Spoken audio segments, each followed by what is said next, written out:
Namaste, and welcome to Atharva Forum. An upfront reminder to subscribe to Atharva Forum and help us bring to you many more videos and podcasts on interesting topics. The Queen's Daughters in India is a book that was published in 1899 by Catherine Bushnell and Elizabeth Andrew. The book is about the treatment of Indian women who were forced into prostitution for the indulgence of young British soldiers across several cantonments. The compulsory and periodic physical examinations that these women had to go through, the acts that enforced this with no concern for the dignity, and the authorities who encouraged it so that British soldiers can indulge their sexual appetite.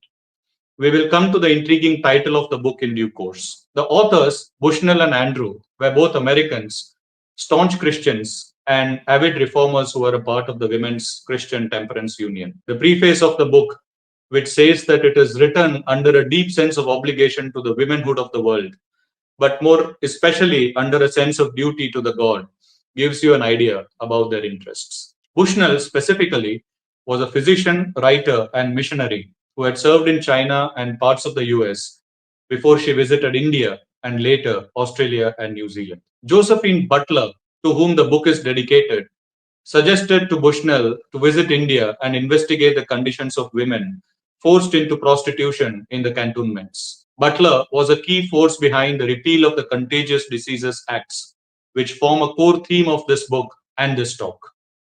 About the book, Butler wrote, "I wish that every woman in the United Kingdom could read this little book. It tells the terrible truth concerning the treatment of certain Indian women, our fellow citizens and sisters, by the British government. I believe if that truth were known throughout the length and breadth of our land, it would become impossible for our rulers to continue to maintain the cruel and wicked regulations by which these Indian women are enslaved and destroyed." I will refer to solely Bushnell in the context of the book instead of Bushnell and Andrew for the sake of brevity. Queen's Daughters starts with an interesting anecdote for a system for the apportionment of native women to regiments, or in plain words, ensuring the availability of Indian women as prostitutes for British soldiers. In 1856, so the anecdote goes, a British lady was riding out on horseback in Ambala alone when the bridle of a horse was seized by a lustful British soldier. She remonstrated with him and warned him that injuring someone with a social status like hers would utterly ruin his future and he would be dismissed from the army. The soldier pleaded that there was an excuse for vice when soldiers were not allowed to marry. Later, she talked with high military officials about the necessity of protecting high-born ladies from such risks by furnishing for sensual indulgence to the British soldiers. The result, therefore, was the system for apportionment of native women to regiments. Bushnell noted that they have never been able to verify the exact truth of this incident, but it probably has a basis in fact. The truth, as is recorded in various sources, is that the system was devised to ensure that young British soldiers had a way to satisfy their lust. However, this goes much earlier than 1856, right from the days of the East India Company when British soldiers were stationed in India. The soldiers were young, not allowed to marry, and the other alternative, homosexuality, was a crime and dreaded as a threat to military discipline. The only alternative, therefore, was the system of prostitution with Indian women. And the biggest issue with this was the fear of infection from sexually transmitted diseases, STDs, such as syphilis and gonorrhea.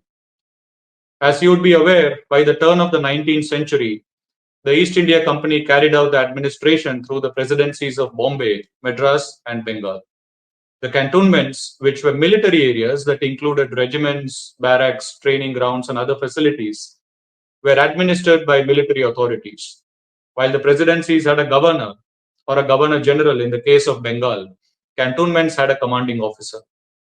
With the Government of India Act of 1858, when the rule of the Indian subcontinent was taken over by the British Crown, the presidencies continued to exist and so did the system of cantonments.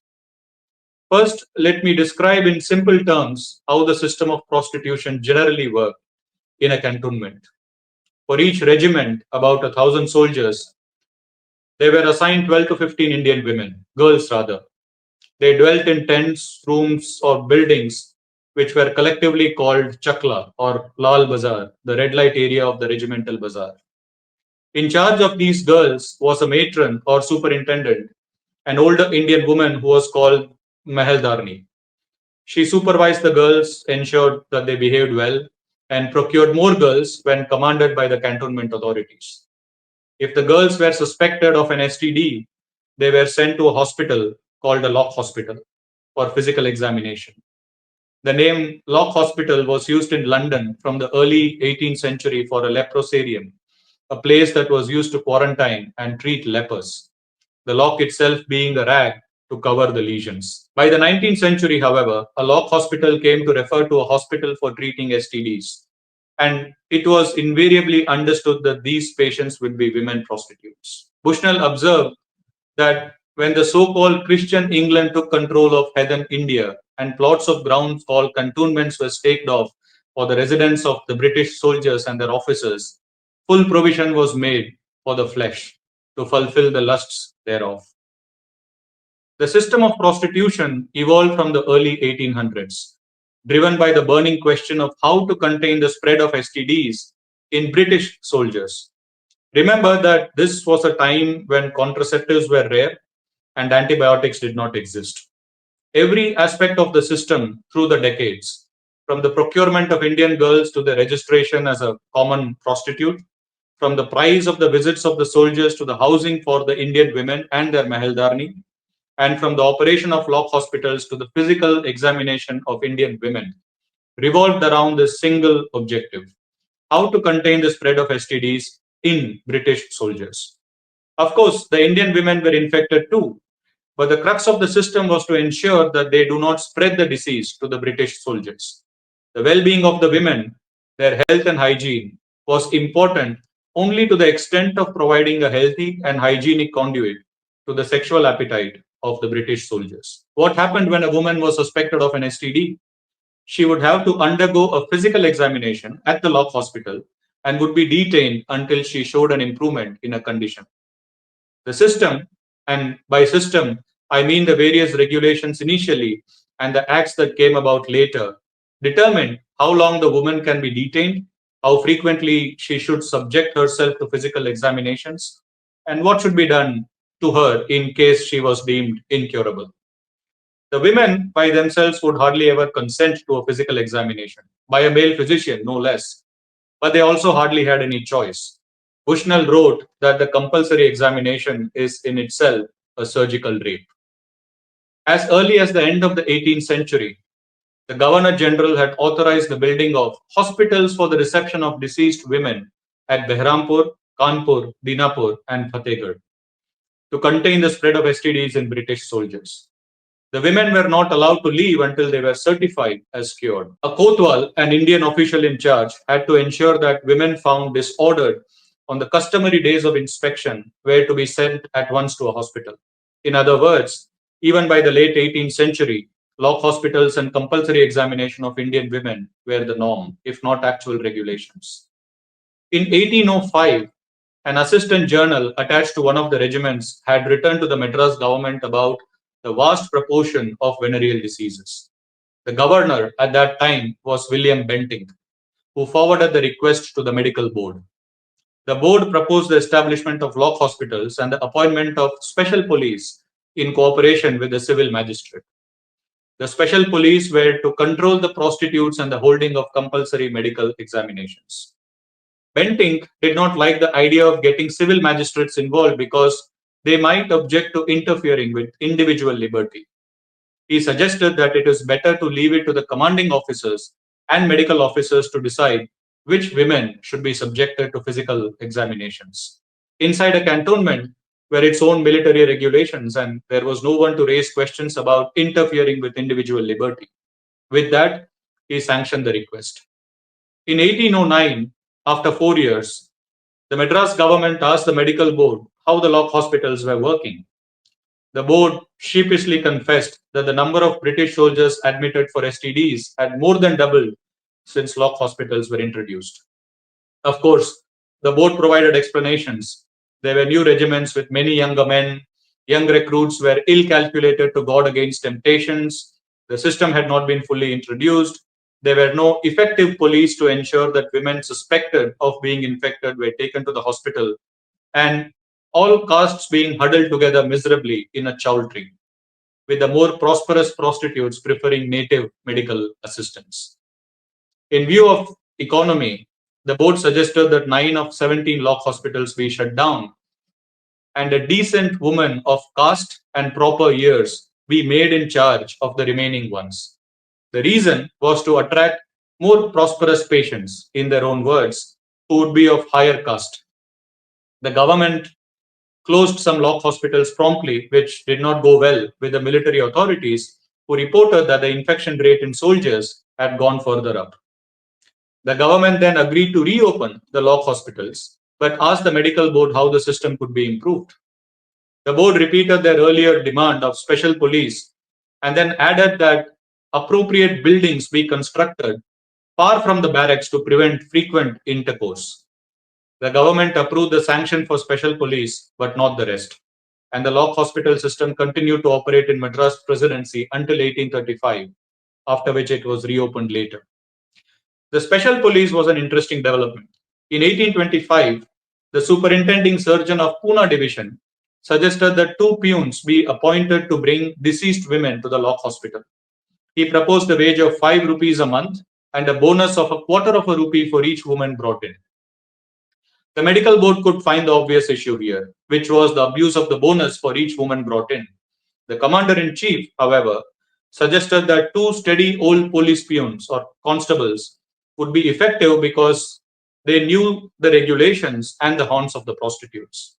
The request was approved, and in subsequent years, the number of such peons was increased with the objective of arresting all strange women found in the lines of the European regiments of Pune and to take them to regimental hospitals to be examined. The system of appointing special police spread elsewhere, and it became a norm which was incorporated into the acts later. When Bentinck later became the Governor General of Bengal, he suggested that lock hospitals be closed because they were deemed ineffective. And further, this saved his government 30,000 rupees a year. The opening and closing of lock hospitals played out like this across the presidencies and the cantonments. The statistics would show that the lock hospitals were ineffective in bringing down the spread of STDs in British soldiers. Then the lock hospitals would be closed down. Then the military authorities would deplore at the increasing rate of infections, and the lock hospitals would be reopened, but with new regulations that eventually became more and more arbitrary. And not to mention, degrading to the Indian women who were the only ones affected by the forced examinations. As the regulations became acts, there was a greater emphasis on the well-being of the Indian women, such as cleaner premises, better treatment, and even special quarters. But this was only to further the core objective that I mentioned: contain the spread of STDs in British soldiers. Consider the military order that was sent to all the cantonments of India in 1886 by the Quartermaster General Chapman in the name of the Commander of Chief of the Indian Army at that time, Lord Roberts. The order, as Bushnell noted, was named as the infamous Circular Memorandum. Circular here meaning a document for circulation. I will allude to this infamous circular several times as it plays a key role throughout. So remember these two players, Chapman and Roberts. The memorandum declared that in the regimental bazaars, it is necessary to have a sufficient number of women to take care that they are sufficiently attractive, to provide them with proper houses, and above all, to insist upon means of ablution being always available. We may think that this was about the comfort and health of the women, but the next paragraph makes it clear who it was meant for. If young soldiers are carefully advised about the advantage of ablution and recognize that convenient arrangements exist in the regimental bazaar, they may be expected to avoid the risks involved with women who are not recognized by the regimental authorities. In simple words, if the British soldiers were told that women inside the chaklas have washed their bodies well, then they might avoid going outside the cantonment to sow their British oats and get infected in the process. Bushnell wrote, tongue firmly in cheek, that young soldiers are not expected to be moral, but only to be instructed as the safest way of practicing immorality. In fact, British soldiers were told that it was a point of honor to point out to their officers the women who were likely infected. Bushnell succinctly captured how any law for compulsory examination of women necessitated the regulations that followed. If a law demanded that women suspected of an infection be examined regularly, the police would find it necessary to maintain a list of such women. Hence, registration became compulsory. After examination, those women who are found deceased would require a treatment. Hence, a hospital must be established. Since not all women would voluntarily go for regular examinations and some of them may escape the hospital, a provision must be made to enforce their detainment. Hence, the hospital becomes a lock hospital, and fines and imprisonment become necessary. With many women in prostitution, it becomes difficult to follow them up, prove their identity, and force them to regular examinations. Hence, segregation gets introduced, and the compulsion cannot be secured without the police and the magistrate. In short, any version of any act related to reducing the spread of STDs in British soldiers will have the same essential features: compulsory physical examination, registration, lock hospitals, fines and imprisonment, police surveillance, and segregation. The last one referring to women being forced to take up compulsory residence inside the cantonment. The spread of STDs in British soldiers and sailors was not just a vexing problem for the British Empire in India and the colonies, but it was also hitting them hard in their own homes. The need to address this was felt deeply by the British government, and this resulted in a set of three acts called the Contagious Diseases Acts, the first of which was passed in 1864, with subsequent amendments in 1866 and 1869. The preamble of the Contagious Diseases Act was clear about the purpose: that the peculiar conditions of the naval and military services and the temptations to which the men are exposed justifies special precautions for the protection of their health and their maintenance in a state of physical efficiency. We may as well strip this down to the essentials. British soldiers and sailors cannot keep themselves away from women, and so regulations are needed to keep them away from STDs. Now, these acts were intended for British soldiers and sailors in certain military stations, garrison towns, and naval seaports in England and Ireland. The 1864 Act covered 11 such locations, and the later acts expanded the scope. The acts empowered the police to detain women suspected to be prostitutes and have them subjected to physical examinations for STDs.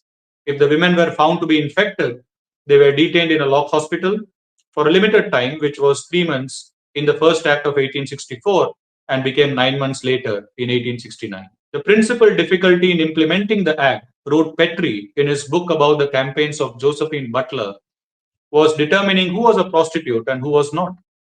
The definition ultimately was left to the policemen, who would summon any woman who they suspected as a prostitute.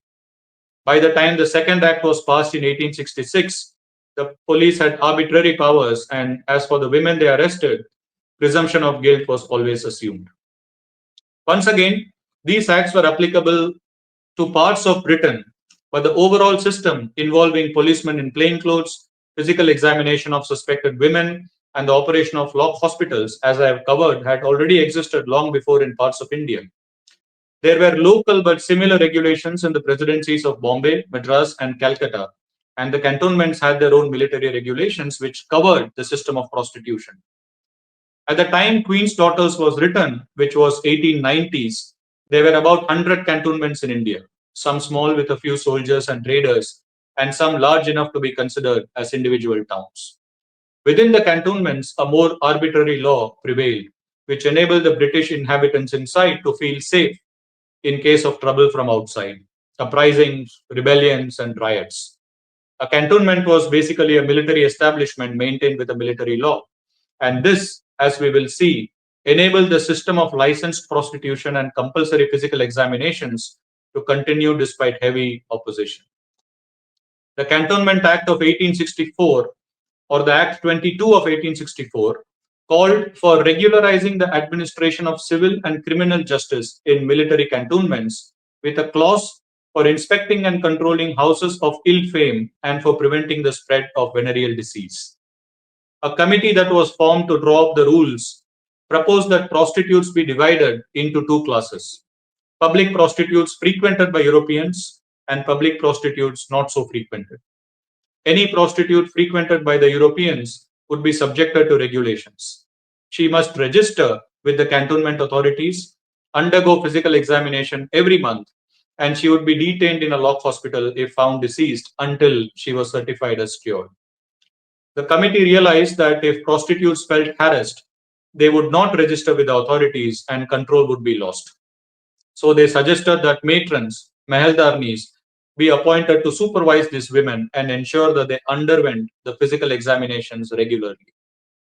The committee even recommended that the medical officer take special care that the comforts and interests of patients were carefully looked after, the residents in hospital rendered as little distasteful to them as possible, and that all duties connected with women performed by himself or his subordinates were carried out with respect and feeling towards the sex.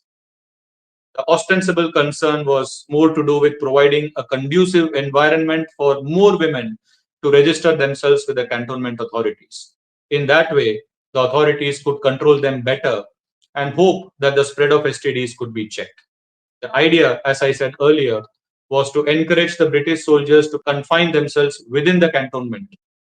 The prurient British soldiers, however, frequently ventured outside the cantonment.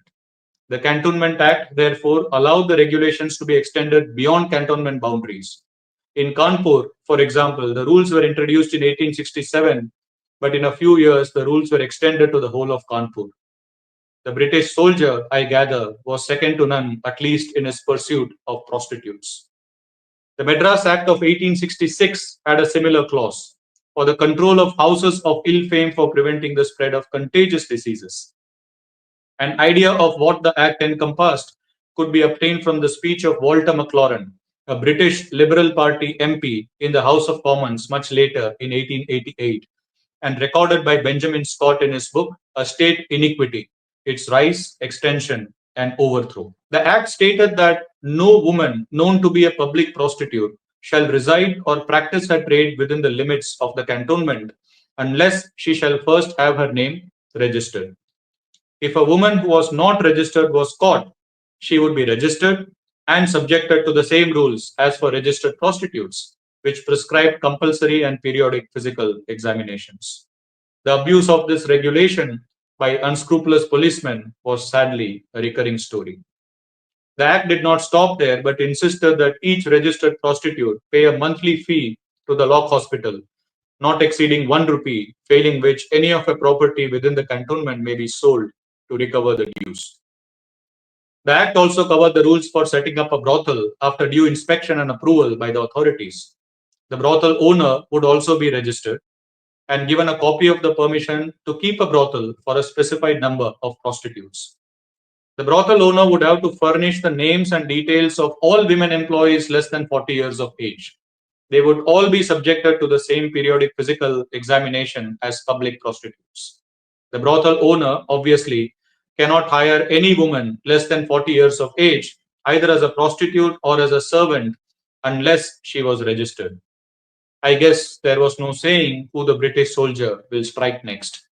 If the brothel owner was herself a woman less than 40, she would be subjected to the same rules of physical examination. Maclaurin stated in the House of Commons that nothing more horrible, nothing more harmful, nothing more utterly discreditable has ever been enacted in a civilized country. The Cantonment Acts were obviously confined to cantonments, which were military establishments. In the capital cities of the presidencies, Bombay, Madras, and Calcutta, the scale of the spread of STDs was much higher. Calcutta at that time had more than 30,000 prostitutes. Compare this with 300 in Kanpur Cantonment. In 1864, Calcutta's health officer, Charles Fabre-Tonnerre, said that nowhere are the lower classes of Christians and natives more debased, dissolute, and unclean than in the metropolis of India. Everything about them bears the stamp of a total absence of every moral, religious, and social feeling. In 1867, he recommended that an act along the lines of the Contagious Diseases Act of 1864 be applied to Bengal sports as well. The one difference he suggested was that the registration of prostitutes be made compulsory.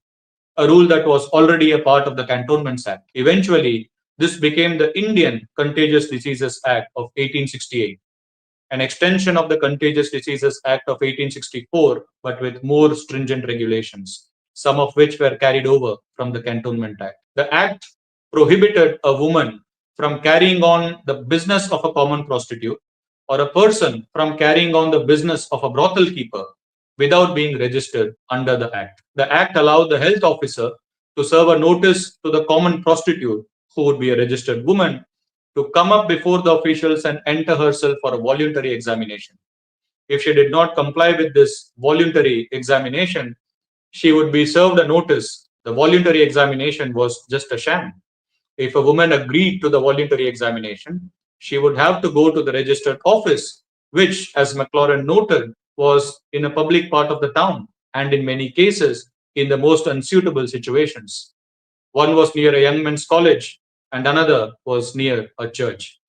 It was ironical that the military authorities talked about the gospel duty of healing diseases as reasons for hospitals, but not the seventh commandment, which prohibited adultery. Whichever way we look at any of these acts enacted in the Indian subcontinent, Cantonment Acts or Contagious Diseases Acts, the bottom line was that prostitution was legitimized and regularized as a business. The system of licensed prostitution accorded more control over Indian women in the hope that this would bring down the STDs in British soldiers. If the regulations did not yield the intended result, the reason given was poor control by authorities or by soldiers or some variation of this, and the result was a set of more stringent regulations with more control over the Indian women. Whether the presidencies of Bombay, Madras, and Bengal or other areas of British India, the Cantonment Acts and the Contagious Diseases Acts were implemented on the whims of the corresponding authorities with hardly a thought for the Indian women. In Bombay, for example, after the Bishop of Bombay and others petitioned in 1879 against the act, stating that it is immoral, the authorities stated that they would adopt measures to prevent annoyances to respectable persons. The authorities instructed the Commissioner of Police to be careful not to interfere with or attempt to register women in positions of mistresses of wealthy persons or kept women. Not my words, I am just quoting verbatim. The infamous circular of 1886 recommended that women who are incurably deceased must be removed from the cantonment limits and should be dealt with as a police question in communication with the civil authorities. In other words, these women must be thrown out, and if they protested, let them be dealt with by the police.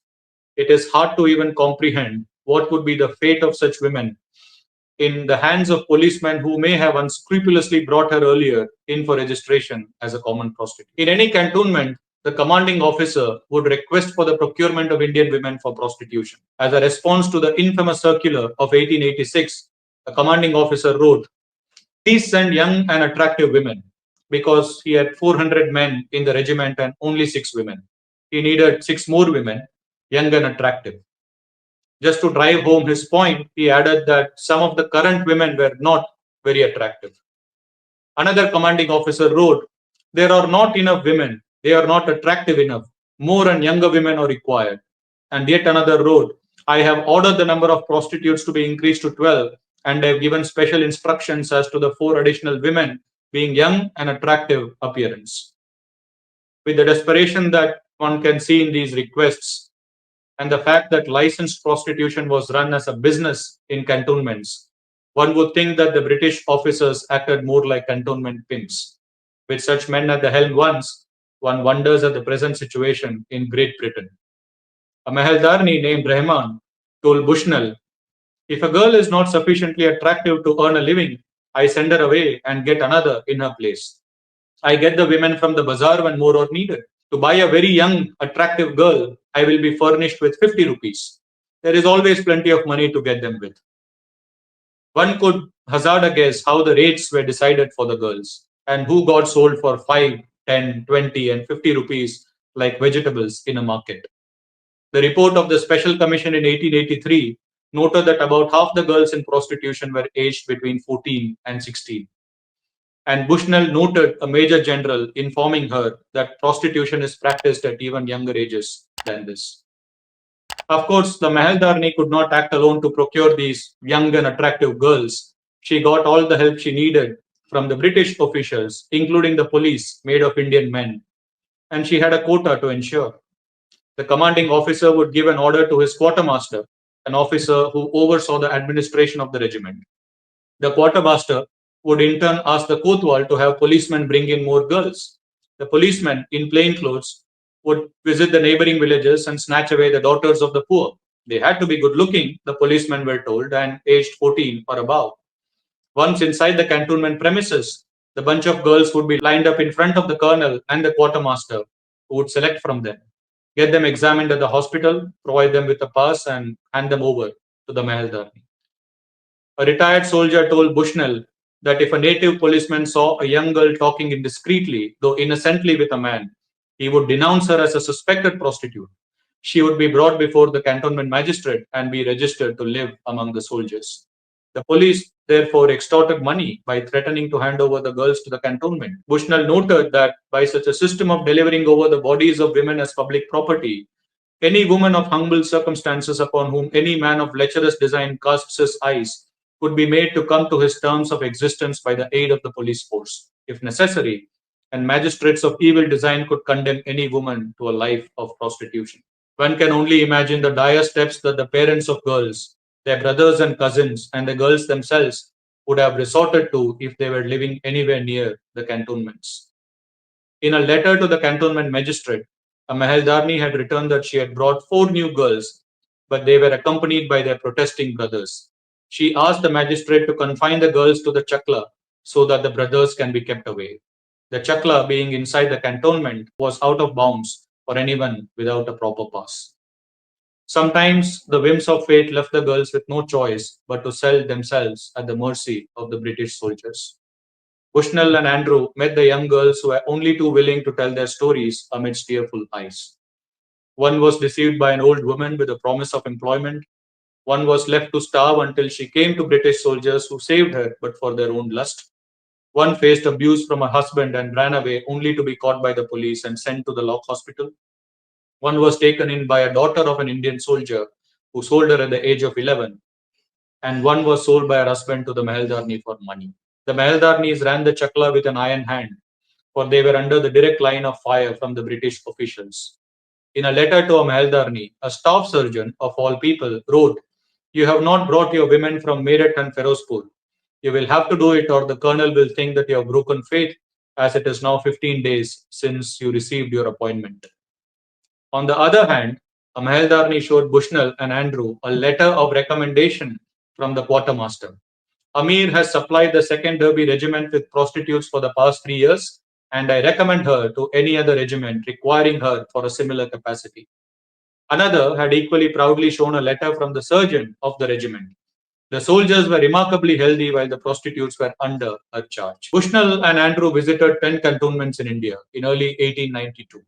Remember that by then, Indian women were subjected to these practices for close to a century, if not more.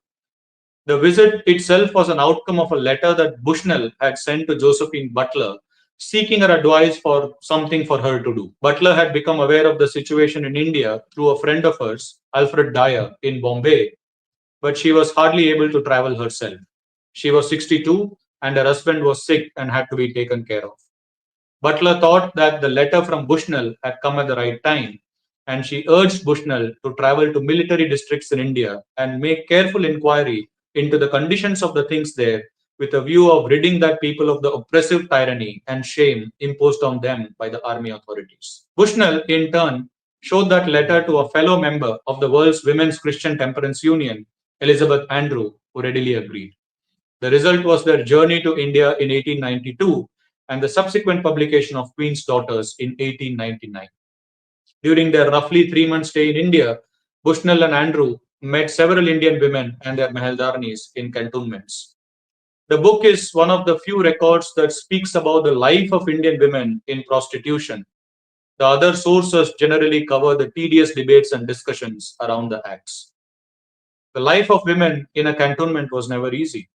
One of the girls remarked to Bushnell amidst tears, "In all the years of my life, I have not known one day of happiness. My heart is full of wounds." Some resigned themselves to their fate, which they said had written the word prostitute on their foreheads. The women talked about the treachery of the Meheldarni, the cruelty and abuse heaped upon them by drunken soldiers, the indecent exposure to doctors, and the degrading physical examinations. In one of the regiments in the northern frontiers, the authors found only 5 girls, while the others had somehow escaped. The girls shared their woes, saying that the men of the regiment, when drunk, beat them and robbed them, not only refusing to pay them any money, but even taking away their cotton quilts and selling them to their own native servants for a few paise with which to buy a drink. The girls described the case of a woman who was beaten terribly by a soldier and cut in the arms and breast, after which several girls had escaped.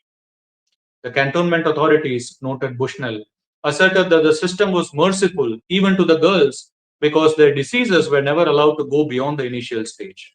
However, this was not true because the lock hospitals hardly ever recorded cases of secondary infection. When the infections became serious and the girls became unfit for prostitution, they were thrown out of the cantonment. And infection was not the only reason for being thrown out. Too old to be any longer sufficiently attractive to the British soldier was also one. A woman succinctly summed up what lay in store for her. If we are expelled, where shall we go? We must leave all our friends and no one will give us work. It means great hardship. We would starve. Based on conversations with many women, Bushnell noted that the fire of their hatred and indignation all centered upon the heart of the regulations, the examinations, and the violation of womanhood which these examinations were felt to be. In a report that was published later, one of the officers said that they sob and cry and petition for deliverance and protest their outraged feelings against the examination, but that merely proves what hypocrites they are and how cleverly they can play a part. While another said that they are as artful as a wagon load of monkeys. The British, especially the military authorities who supported licensed prostitution, claimed that the recruits came from the prostitute caste. Essentially, they implied that prostitution was a hereditary business in India, and since these women were from the prostitute caste, they were anyway blind to moral sense and had no desire to give it up. And therefore, there was no harm done by the British themselves for making them continue their profession. Bushnell, curious to know about this prostitute caste, asked both British and Indian people, and practically everyone denied about it. She noted that in the cantonment she found Hindus of all castes from high caste Brahmins down, and also Mohammedans, Arabs, Egyptians, Afghans, Kashmiris, Jewesses. The argument that prostitution was a hereditary business in India was, in all probability, contrived by the British from the tradition of Devadasis. But even Bushnell saw through this speciousness by observing that they were a wholly distinct class from the enslaved women who were set apart to minister to the vices of British soldiers. The authors even recorded that all women they met expressed great shame and humiliation and never tried to justify their sinful acts. One of the women told Bushnell and Andrew, "The Queen does not approve of this. It is the commander in chief and the officers who are doing these things." Interestingly, this was true because this conversation happened in 1892 and the British government had abolished the Contagious Diseases Acts in 1886, 6 years earlier. In India, however, the practice continued under the more arbitrary Cantonment Act. The commander in chief at that time was Roberts, who was behind the infamous circular of 1886, the one which called for a sufficient number of sufficiently attractive women. The other women joined the chorus. "We all hate it," they said, referring to the physical examinations. "It is very disgusting." When Bushnell told them that they were grieved that those who call themselves Christians did such things, one of them bitterly replied, "Yes, the commander in chief, the colonel, all of them, all the way down, your Christian men, they favor such things." The girl, however, had no ill feeling towards the queen. She said, "The queen does not endorse it, for she has daughters of her own, and she cares for her daughters in India too." The title of the book, Queen's Daughters, came from this conversation that Bushnell and Andrew had with these Indian girls in Meerut. The women dreaded the physical examinations, but any attempt to avoid them or escape from the lock hospital only resulted in a heavy fine, if not a worse punishment. Bushnell noted that almost every cantonment girl they questioned was so beset with debt and fines that she could not think of escaping without being arrested on account of them. When confronted with this question of girls in debt, Colonel Crawley, who commanded the Allahabad district, had this to say. It stands to reason that the women could not be in debt, for if a woman only received 6 men daily for 23 days in a month, at the rate of only 4 annas per visit, that would represent 34 rupees 8 annas, and even allowing one fourth of this to go to the Mahaldarni, rent 2 rupees, and food at the rate of 4 annas daily for 30 days, a woman would have fully 17 rupees a month clear. How does one even respond to this? Since there was no means of an escape, there were children too. Bushnell saw a little girl of 10, gaudily arrayed in the style of the others, thus publishing her candidature for a life of vice before she knew its meaning in the least. Another one, a little boy of 2, wrote Bushnell, with beautiful forehead and other features that betrayed his English blood, had been forsaken by his father. The girl said that his father had gone home to England. Such Anglo-Indian or Eurasian children were in all cantonments, left by their British fathers in India. They could not take them back home to Britain because they had to get married to a proper British woman and have proper British children. One of the arguments by the British government for the Contagious Diseases Acts was protecting the innocent wives and children of British soldiers. In other words, an infected British soldier from India may end up infecting his future wife and children. Bushnell remarked caustically, which wives and which children? Those are those that already exist in India or those that have not yet materialized in England. In his speech at the House of Commons in 1888, the Liberal MP Walter Maclaurin asked, for whose benefits are these regulations kept up? For the benefit of the women in India? It is urged falsely that it is kept up for the benefit of the English women whom they may afterward marry. If that is the case, why are we to sacrifice poor Indian women to them? What was the outcome of these Cantonment Acts and the Contagious Diseases Acts, all of which were officially active since 1864, but had prevailed as various regulations since earlier? The expected outcome from the Acts was controlling the spread of STDs in British soldiers, but did that happen? In a government report on sanitary measures in India, the number of British soldiers admitted with STD was shown to consistently increase from 167 per thousand in 1873 to more than 340 per thousand in 1885. The increase was observed across the presidencies of Bombay, Madras, and Bengal. The Sanitary Commission, which published the report, noted that the whole subject appears to be surrounded with insurmountable difficulties, for in every government, the disease has advanced in the face of every means of prevention which has been adopted. In Madras, where the situation was the worst, almost 1 in 2 soldiers was infected in 1884, despite an efficient police and lock hospital system. The Surgeon General observed with some amusement that lock hospitals have been kept up for the propagation of venereal disease among British soldiers, although originally established with a different intention. For those who are fighting to abolish the system, the abolitionists, the reason for this increase of infections despite stringent measures was simple: encouragement of immorality, which led to an increase of vice. Earlier, a British soldier might think twice for the fear of getting infected, but now the acts comforted him into a sense of security. He was told no less by the authorities that the prostitutes were registered, licensed, and examined periodically. All he needed to do was pay a piddly amount. The legalization and regularization of prostitution simply meant that more British soldiers indulged in it.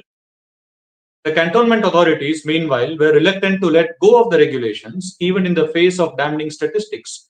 And they devised their own ways to continue them because, after all, the prurience of British soldiers was paramount. When lock hospitals were closed in Bareilly, there was a proposal to induce a greater number of prostitutes to reside in cantonments by making the residents there more attractive. The same old story. The cantonment was even willing to shell out funds both for the women and their visitors. A recommendation from another cantonment was to replace the Mahaldarni because the current one does not take trouble to attract good-looking women. Back in England, there were two fierce camps, the regulationists and the abolitionists. The regulationists believed in regulating prostitution, which was the status quo then. Their stance was that the government is recruiting young and unmarried men, and so the government has a duty to protect them from the consequences of unavoidable evil. In simple words, Young and unmarried men need women, and if this leads to infection, then let the government take steps to protect them. The abolitionists believed that prostitution was not necessary and virtue must be demanded. Their stance was that there was no hope of combating STDs until the cause, which is sex, was removed. The stance was succinctly stated by Dr. Elizabeth Blackwell, the first woman to earn a medical degree in the US and a vocal opponent of the acts, who said, "We may as well expect to cure typhoid while allowing sewer gas to permeate the house." One of the suggestions which was regularly offered to break the vicious cycle of the spread was to allow more soldiers to marry. The Royal Commission on the Sanitary State of the Army in 1863 blocked this suggestion by claiming that when a regiment went on active service, wives and children left behind might be exposed to temptation and distress. Instead, the Commission suggested improved facilities for occupation, instruction, and recreation of the soldiers. When the Cantonments Bill was introduced in 1864, A. Roberts, Judicial Commissioner of Punjab, opposed the clause which allowed local governments to regulate brothels.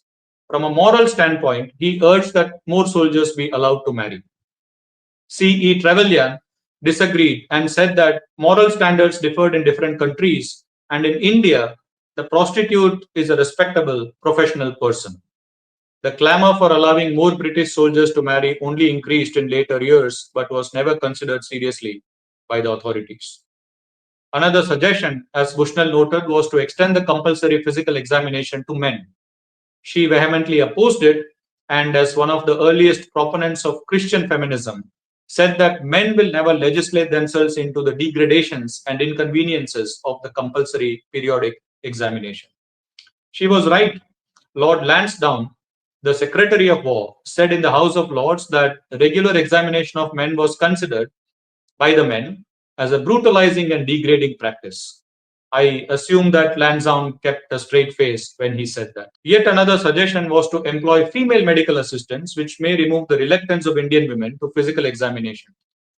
Bushnell observed that respectable women physicians wish to treat disease, not prostitution. She sarcastically remarked how many such women physicians would want to return to their own country with a certificate which would say, like it did to a Mahaldarni, that the soldiers were remarkably healthy when the prostitutes were under her charge.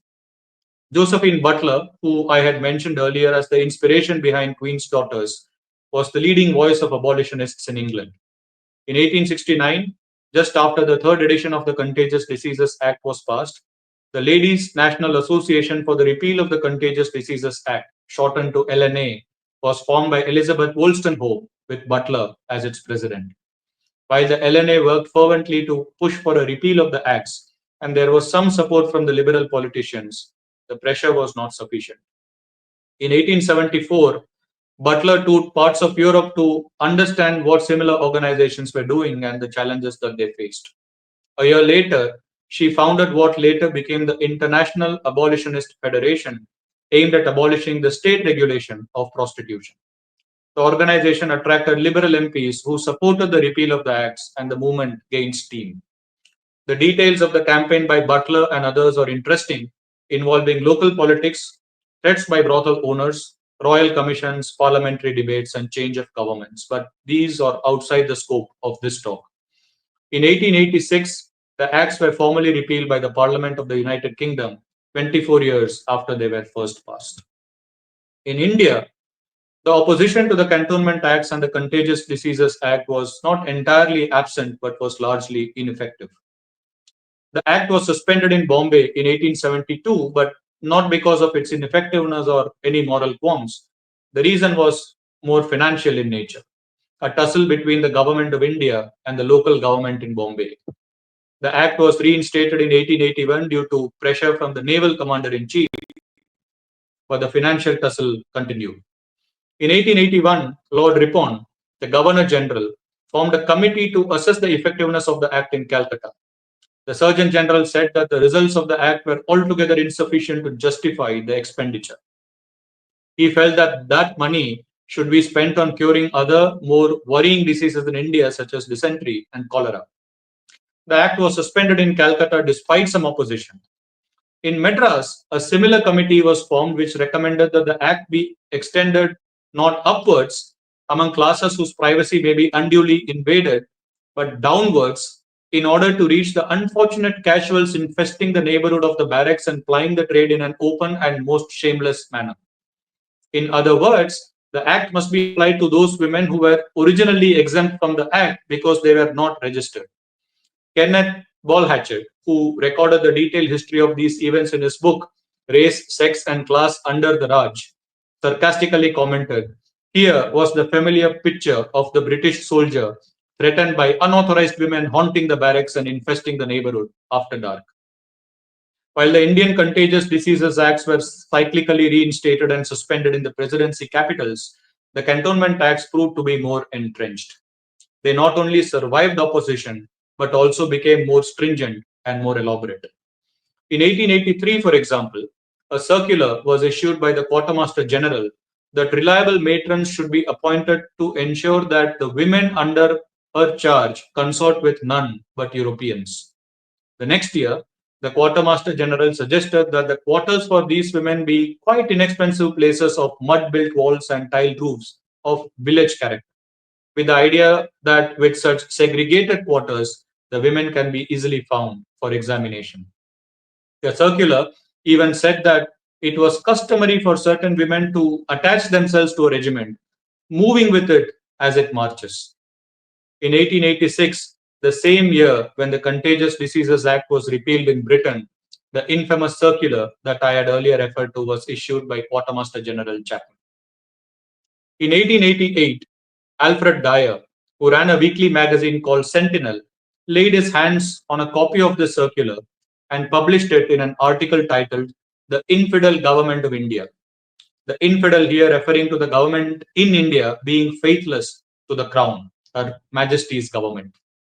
The uproar caused by this led eventually to a resolution in the House of Commons that any mere suspension of measures for the compulsory examination of women and for licensing and regulating prostitution in India is insufficient, and the legislation which enjoins, authorizes, or permits such measures ought to be repealed.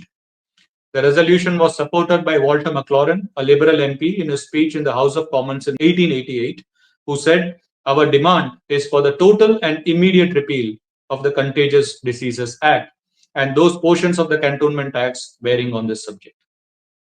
Maclaurin said that this was the first debate on the subject of painful acts relating to India and went on to describe in detail the prevailing conditions. Some of the information about the regulations in the Act that I have described come from his speech as recorded by Benjamin Scott in his book. On a related note, Maclaurin gave this speech in 1888, and according to him, this was the first time a debate was held in the British Parliament for atrocities that were perpetrated against Indian women since at least the early 1800s. Maclaurin, clubbing the Contagious Diseases Acts with the Cantonment Acts in his speech, laid the emphasis, like Bushnell did in Queen's Daughters later, that these laws were same in principle when it came to the compulsory examination of women. Maclaurin also referenced the infamous circular of Chapman, which by that time had been cancelled.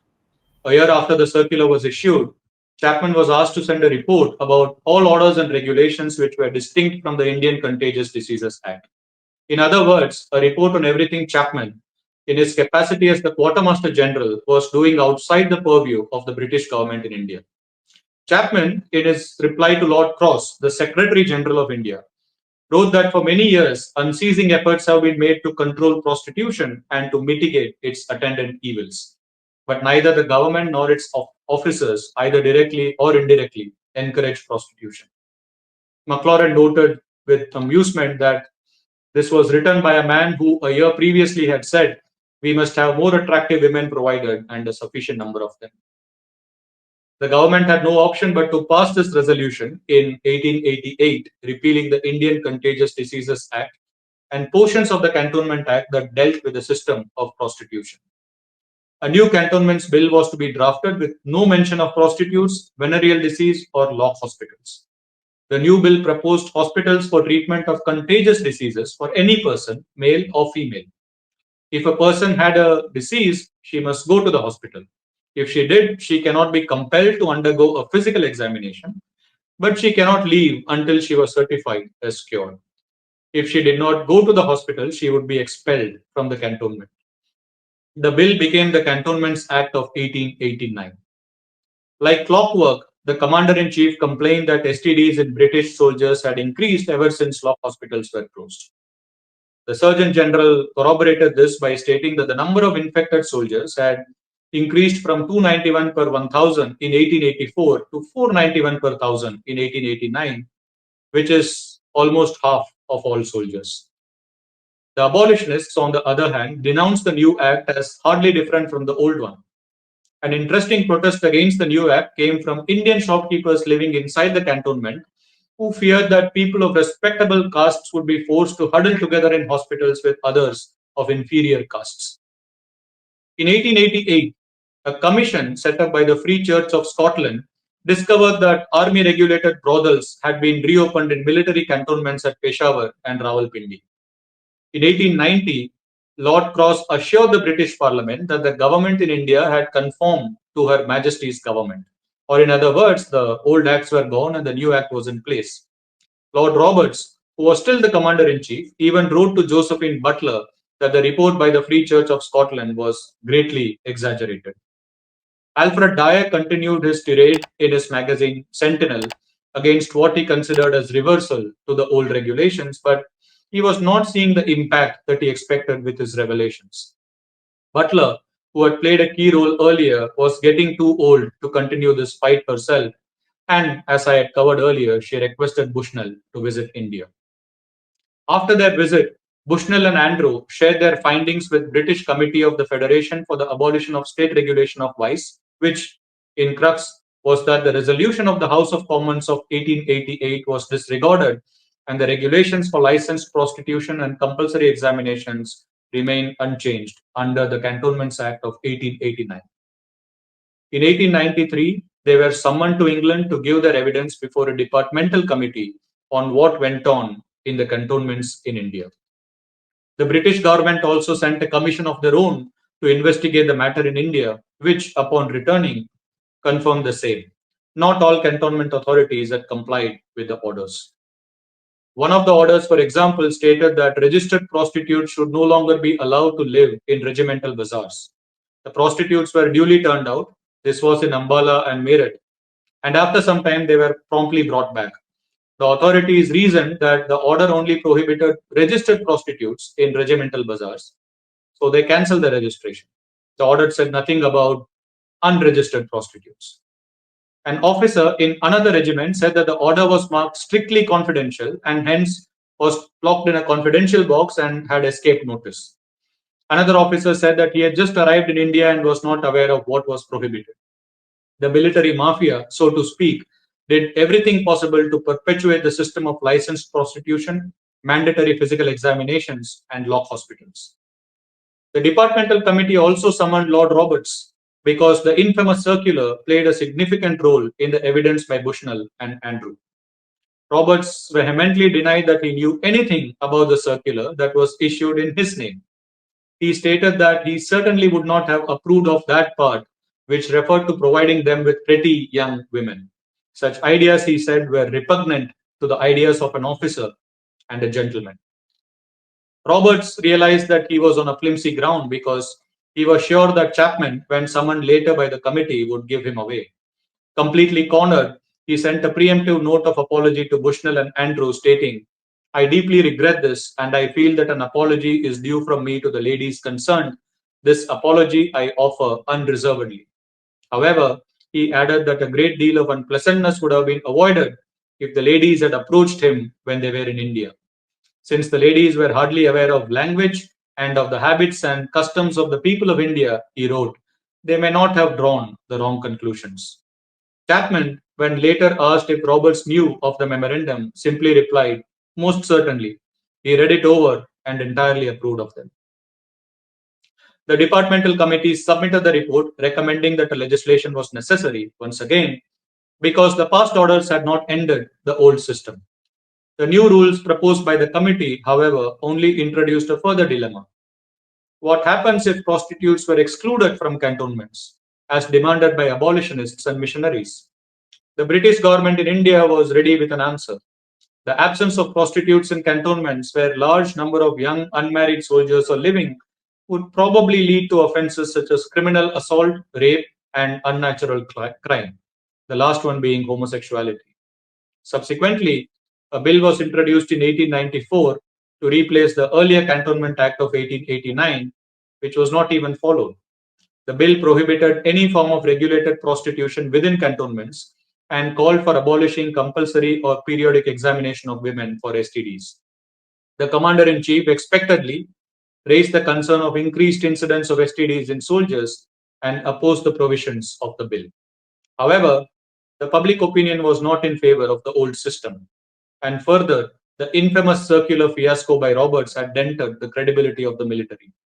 In 1895, an amendment of the Cantonments Act was passed. While venereal diseases was not mentioned, the medical officer could summon anyone suspected of being infected with cholera, smallpox, diphtheria, or typhoid. Bushnell noted that this was done to protect the character and reputation of women because the only method available earlier of getting hold of a suspected woman was when a British soldier pointed her out. However, the soldier did not want to be questioned himself, and so he would point out and accuse some other woman who may not even be infected. Even I have to wrap my head around this. The outcome of all this, as you may have guessed by now, was not surprising. At the end of 1896, about half the British soldiers were infected with STDs. The British authorities now turned to their European counterparts. How did the French and the Germans, who had less than one-tenth of the infection rate in their soldiers, control this? The answer they found out was regulation of prostitution. There was now a clamor to go back to the old ways, at least in some reasonable form that would allow compulsory physical examination and some regulation of prostitution, but certainly not the demand for more young and attractive women. The public opinion, which just a few years ago was in favor of abolishing the abominable regulations for prostitution, now turned towards protecting the British soldiers from the abominable scourge of STDs. The new rules were in place again, but this time they were supported by statistics. From more than half the soldiers infected in 1896, they were less than one third in 1899. The success was not only attributed to the new rules, but to other measures such as improved discipline and moral tone, games and athletics, and the provision for lotions and towels for the men in barracks. Bushnell and Andrew visited India again in 1899, and they were disappointed, once again, that the old system was effectively still in place, but with different rules. As Ball Hatchett remarked in his book, the military authorities had won the last battle in a long campaign. By the end of 1909, 10 years later, the number of infected British soldiers was less than 70 per thousand. Such a drastic reduction raised suspicions on the veracity of the statistics themselves, but there were also other factors, especially better diagnosis and treatment for syphilis and gonorrhea, and the possible waning of the diseases themselves in the early 20th century. The system of prostitution was so entrenched that perhaps it was waiting for technology and winds of change to be disbanded. I would like to touch upon one key aspect before I wind up my talk. The thread of caste ran through the entire system of prostitution of Indian women, just as it did with everything else that the British did, from the indenture system to Indians in military. I want to cover a different aspect here, class. If caste was one side of the story, the other side, the side that is often ignored, is class. As we know, caste becomes class when applied to social hierarchies outside of India. It is a curious phenomenon that needs more discussion, but separately. In his book, Ball Hatchett observed that special provisions seemed necessary for the sexual satisfaction of British soldiers because they came from the lower classes and so were thought to lack the intellectual and moral resources required for continence. The official elite, he went on to say, were supposed to shun Indian mistresses and content themselves with British wives. The British elite hardly shunned Indian mistresses, although in later years, the idea of having an Indian wife or an Indian mistress was shunned by many to maintain the prestige of the ruling elite. In fact, the British elite went on to great lengths to ensure that the Indian elite The Maharajas, for example, did not marry European women. The reason, as Paul Hatchett mentioned, was social distancing. This was not the same social distancing of the Wuhan era, but the distancing that the British elite meticulously practiced to keep up their racial, social, moral, and sexual superiority over the Indians that they ruled, no matter how elite the Indians were within their own society. This kind of social distancing was woven throughout the entire existence of the British Raj in India. In 1893, when the Maharaja of Patiala intended to marry a white woman, there was ludicrous opposition from the British authorities because, one, an Indian man was marrying a European woman, two, she was of the ruling race and he was not, but three, he was of the ruling class in India while she was of a lower class. The Maharaja got a letter which warned him that marrying a European far below his rank would render his position with Europeans and Indians most embarrassing. The Maharaja could not be told what to do and went ahead with the marriage. Such class acts, so to speak, were very common. Lord Curzon, the viceroy, was miffed when the Raja of Sindh married the daughter of a circus acrobat of low character and of Dutch and German origin. The stiff upper lip would have wilted if character was replaced with caste, high or low. Generally, the British officials did not really wait until the Raja announced his marriage. They were smart enough to act much earlier. When the young Raja of Pudukkottai wanted to go to England, his request was rejected because, among other things, the British feared that he would marry a European woman. When Curzon learned about Raja of Kapurthala's visit to Europe, he said that the third class chief had gone to Paris only to sleep with French women. Even the Raja dancing with the daughter of a duchess was enough to send Curzon into pangs of fury.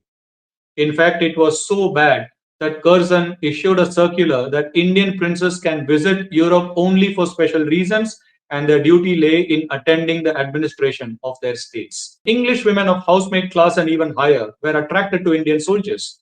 Apparently, the even higher part was getting their British goats because even the smartest peeresses were making passes at the Indian princes, whatever was happening to social distancing. Back in India, the ordered environment that the British lived in was a way to separate themselves from the chaos of the native population and keep up their prestige as the rulers. The cantonments, similarly, provided such a separation for the soldiers. And by confining the Indian women to inside the protected premises, the British also ensured that the depraved deeds of their soldiers did not become a point of gossip for the Indians outside. As I have said, the regulations encouraged the soldiers to do whatever they wanted inside the cantonment. While there was the medical reason of restricting the spread of STDs, there was also the imperial reason, keeping up the superiority of the ruling race. The soldiers, however, seemed to listen only to carnal reason. In 1893, the Hindu in Madras mentioned the case of a village rustic who was killed by British soldiers because he had defended two Hindu women whom they had been pursuing. The government acted against the soldiers, but only because it was reported in the Hindu. In most cases, such soldiers were acquitted because witnesses feared for their lives, or worse, the military authorities would not even try to find the culprit. The fact that far fewer Indian soldiers had STDs was not lost upon the British. Colonel Emerson, cantonment magistrate at Dinapur, wondered, can it be that the native does use water and that he washes himself clean while the European remains unwashed? I would suggest that you listen to this statement again to get its import. After the Cantonment Act of 1895 was passed, the question was again asked about the lower incidence of STDs in Indian soldiers. The reasons attributed were many. They were married, they had better information about prostitutes, they were saved by the obligations of their caste if they were Hindus, they were protected by the religious injunction to hygiene if they were Muslims, they were less prone to drink, they spent more on their family and had not much left for prostitution. And what I found the most interesting, their staple food was not as stimulating as that of the British soldier. The reason perhaps was less to do with the Indian soldiers and more to do with the profligacy of the British ones. The British elite then were in constant dilemma how to maintain the prestige of the ruling race when their own soldiers debauched away anywhere, even in hospital rooms and dining areas. After all, the justification of foreign rule was that it was bringing not only material but moral progress.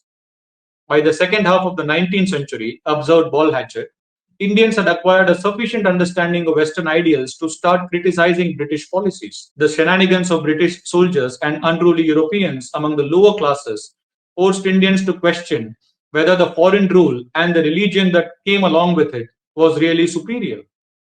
The carefully constructed separation by the British elites, the ordered environment in which they lived, the cantonments in which their soldiers were trained, the games they played to prevent Indian princes from acquiring European wives was being violated more and more. The Cantonment Act of 1864 provided for tighter controls over the unruly British soldiers, but how to impose the same controls on unruly Europeans outside cantonments, such as in the cities of Bombay and Calcutta? The fear again was that such disreputable white men lowered the English character. The officiating commissioner of Patna said that the sight of Europeans in the lowest depths of degradation brought on by drinking and profligacy must tend to degrade our race in the eyes of all who see them and weaken our prestige. In a missionary conference that was organized in Calcutta, a bishop lamented that the most shameless characters in the city are not Indians, but persons imported from Europe. One of the suggestions was to employ more policemen in red light districts, but that was deemed feckless because, as the report said, the ordinary police of the country, the black police, would not dare to interfere with the men. In short, the social distancing that the British practiced to keep Indian policemen in their lowly place was now coming back to bite them as their own men, men of lower character or class, not lower caste, were giving reasons to ridicule the superiority of British rule. Some irony, that one. In Bombay, a few missionaries started the Bombay Midnight Mission to patrol the red light districts from 7 in the evening to 3 in the morning. A few residents filed a case against them in the court, which promptly asked the missionaries to stop their activities. The police commissioner, when asked to explain why the missionary patrol was stopped, said that there were continuous conflicts between missionaries and prostitutes who considered this intrusion a loss of business.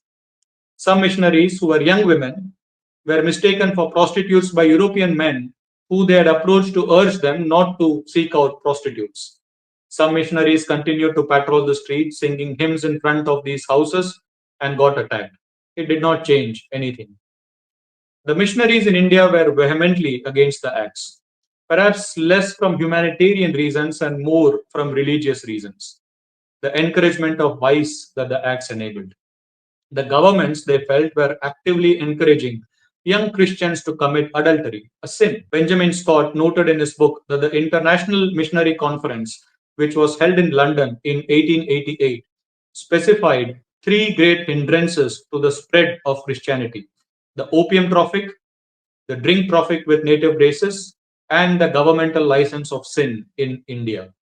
The memorial that was submitted on behalf of missionaries in India noted, among other points, the action of the government in this respect cannot do otherwise than seriously hinder the work of Christian mission among the large masses of the people of India. On the other hand, some of the British officials perpetuated the myth about the prostitute class, as I had said earlier, by speciously invoking the system of Devadasis. They clubbed this together with other dance forms and rechristened as the tautological Nach dances. Such performances by Nach girls, accompanied by a troupe of singers and musicians, were common in the 19th century, especially with wealthy Indians and when Europeans were guests of honor. In later years, however, there was a movement to ban them. Sentinel, the magazine I had referenced earlier, wrote that a Nach dance is performed by Hindu prostitutes who usually sing songs of the most lascivious character, accompanied by gestures and movements of the body having an obscene meaning. A statement that was in complete contrast to what Lord Lansdowne, who had attended one of the performances, said, that the proceedings had been perfectly decorous. In 1893, a meeting was organized at the Madras Christian College, and one of the discussions was asking the governor and the governor general to shun receptions which had a Nach performance. Subramanya Iyer, the founder of the Hindu, was also present, and he was asked if this would offend religious susceptibilities because The performing girls were likely attached to some temples. Iyer, who was already known to push for reforms in Hindu society, was circumspect about it. The Madras Mail, noted Ball Hatchet, called on the Europeans to support the campaign against Notch by emphasizing that the Hindu social reformer is the product of our Western education and he must not be left to struggle on alone. In conclusion, for more than a century, the British authorities toyed with Indian women to satisfy the lust of their soldiers. From the turn of the 19th century to the First World War, the British authorities had set up a system of regulations and acts to subject Indian women to licensed prostitution, forced separation, and compulsory examination. The first time the depravity of the system was even discussed inside the British Parliament was in 1888, and that perhaps indicates the trivial status that the British accorded to Indian women. Even then, the system continued in a modified form for years. I see some parallels to the indenture system that the British had introduced in the 1830s after officially abolishing slavery, a topic that I have covered in another talk for Atharva Forum. The way the local policemen, for example, forcibly registered Indian women for prostitution was similar to the way they forced Indian men to register for indenture. Even the incentives were not very different. I wouldn't be surprised if the husband was forced into indenture and the wife was registered as a prostitute. These systems were both active in parallel. The hold that the British authorities had over the Indian women, the system of threats, fines, and punishment, was no different from what the Indian men faced, just that the authorities were different: cantonment officials for the former and plantation owners for the latter. Indenture, however, had a more vocal and effective opposition from Indian leaders such as Mohandas Gandhi and Gopalakrishna Gokhale. But the system of licensed prostitution and forced examination, unfortunately, had no such political movements. The reasons could be many, but the fact remained that the life of Indian women inside cantonments was a continuous barrage of abuse and shame, punishment and debt, regret and rage. And when thrown outside because of disease or age, there was just darkness. If your ideas of Indian women in prostitution during the British era have been colored by the fabricated fantasy and contrived garishness of Bollywood, then this should give you an idea of what the reality was. Thank you. Namaste.